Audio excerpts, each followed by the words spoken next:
So I'm sure you've heard, and I've even said it, interest rates are rising, and you're like, I can't afford a home anymore. But let me tell you how you can afford a property, and you can have your payment go down pretty much every year while you're out-of-pocket costs. This is Tip Thursday. Let's talk about how you can buy multi-unit property as opposed to a house, even with these rising interest rates.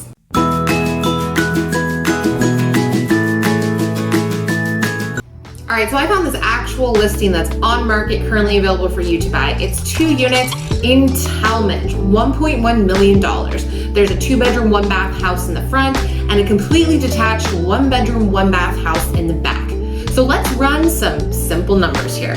Okay, if you were to buy this property with 20% down, because we're gonna assume that you have 20% down for this example, your payment every month would be $6,135. Now, with the changing Airbnb laws, you will actually be able to Airbnb a back unit if you live on site. But for this example, we're just gonna say you rent that out to a long-term tenant.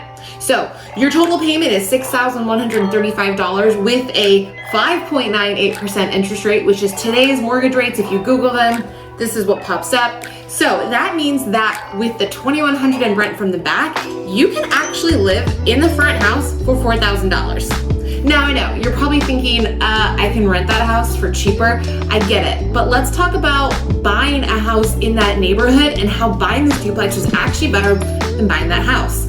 So single family homes in this area that are 2-bedroom, 1-baths trade around $850, anywhere from $830 to $900, even $950. So let's talk about what the mortgage would be if you bought it for $850 and also put 25% down. All right, your payment would be $4,752. So you have the potential to save $752 per month by buying that duplex. Now, there are other options out there for lower down payments, and there's also other mortgage options if you wanted to do an adjustable rate or you wanted to do interest only. 30-year debt is not your only option anymore. So as we start to creep into higher rates, I see more people exploring these other options, and it's something you should check out as well. Regardless, the rent on that back unit will go up annually. Right now, we're seeing rental increases of 10% across San Diego due to inflation, which means that $2,100 a month rental today is going to be $2,300 next year, and that means that your payment is going to go down by essentially $200 per month. If you're thinking about getting yourself into multi-unit property and want to know how and what the first steps are, let's chat. That's my specialty.